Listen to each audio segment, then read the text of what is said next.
The bill published by the Kanu legislator from Baringo County proposes to have a president who will be largely ceremonial and will be the symbol of national unity.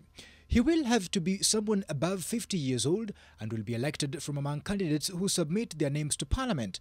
The election of the president will be done by members of the National Assembly and senators, and he will serve one term of 7 years. What I am proposing is some unifying figure, some father figure. to use the Kenyan local parlance, some baba, right? As a president, with a president with ceremonial powers and with longevity, right? Somebody who will be there and whose term shall overlap the 5-year term of the legislature. For powers, the president will be the commander-in-chief of the Kenya Defence Forces and will be the chairman of the National Security Council. He will also be the one to declare a state of emergency after recommendation from the Prime Minister and will also, with parliamentary approval, declare war. The president shall not hold any other public office and shall not be a member of a political party. The noises of the people of Kenya have become louder and louder and louder. Noises of discontent, noises of dissatisfaction with election results, noises of secession that are very unhealthy to this country, noises that are desperate noises for a more inclusive system of government.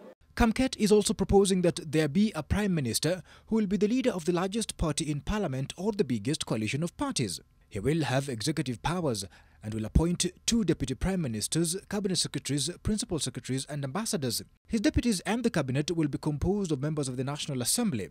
Kamket says this is to create a fusion between the executive and the National Assembly, which at the moment he says is lacking. Right now, as currently constituted, Parliament speaks to itself. In the bill, women representatives have been abolished and the senators will be 94 and will be elected by members of the county assembly, 2 from each county, a man and a woman. All the elections will be held in December. All the proposals Kamket has made require a referendum to be part of the supreme law, and the bill comes at a time when politicians are positioning themselves for key roles in the 2022 elections. The Jubilee Party, for instance, has a pact that the Deputy President William Ruto will be the presidential candidate then.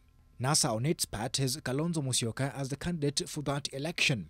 But even before that, the opposition has been calling for electoral justice and fresh elections after it boycotted the repeat presidential election held last year.